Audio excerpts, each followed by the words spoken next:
welcome to English with Jae-Lex. Today we're going to discuss a grammar point that confuses a lot of people. Transitive and intransitive verbs.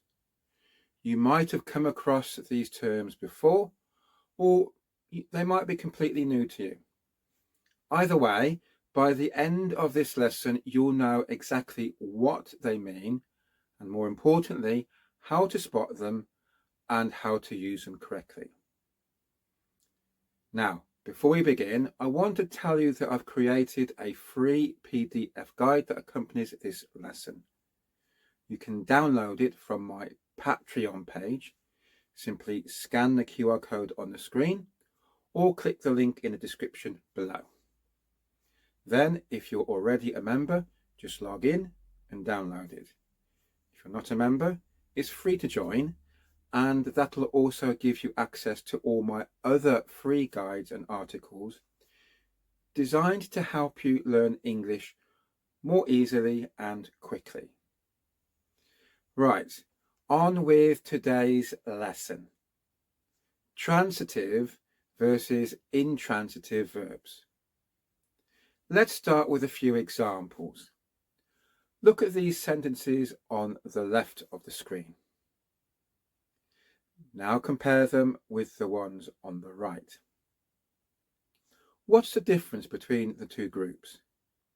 Take a moment to think about it. Did you notice the difference? The sentences on the left all have something that receives the action.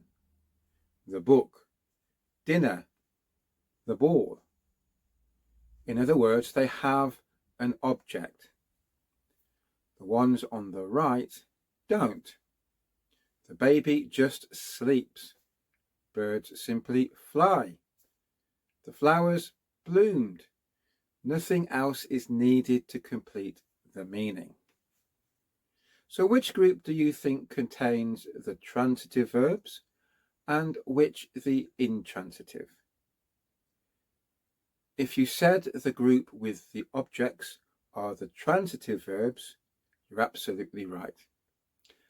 And the group without the objects are the intransitive verbs.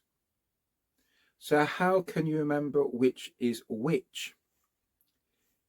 Here's a simple way to remember. The word transitive might remind you of another word, transit. Transit is itself a verb, and it means to carry or move something from one place to another. And that's exactly what transitive verbs do. They carry the action over to the object. Here's a simple way to picture it. Imagine a bus and a park bench. The bus transports its passengers, while the bench just sits there. So which verb type do you think is like the bus, and which is like the bench? Exactly.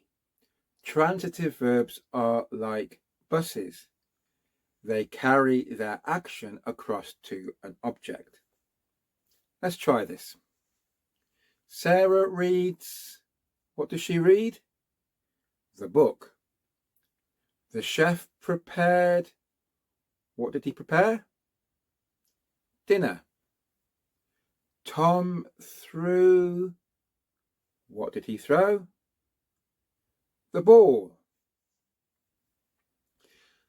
See how the action is carried from the subject to the object, just like a bus carries its passengers to their destinations. Intransitive verbs, on the other hand, are like park benches. They're complete just as they are. The baby sleeps. Sleeps what? Nothing. Birds fly. Fly what? Nothing else is needed. The flowers bloomed. Bloomed what? You can't add anything sensible. And this is a point. Let's try some more examples. This time, I'll read a sentence and you decide whether it belongs on the bus or the bench. The dog barked loudly. Bus. She opened the door. Bus. The sun shines brightly. Bench. Brightly isn't an object, it's an adverb. Here's a handy trick. Ask yourself, is there an object after the verb? If there is, it's transitive. If there isn't, it's intransitive. So to wrap up, transitive verbs are like buses that carry action to an object. Intransitive verbs are benches, complete on their own. If this video has helped you understand the difference between transitive and intransitive verbs, do give it a like. Also subscribe for more simple grammar lessons and hit the bell to make sure you never miss a lesson. And let me know in the comments which metaphor worked best for you. Well, that's all for now. Do come back for my next video, or perhaps watch this one here. Until then, take care and keep practicing.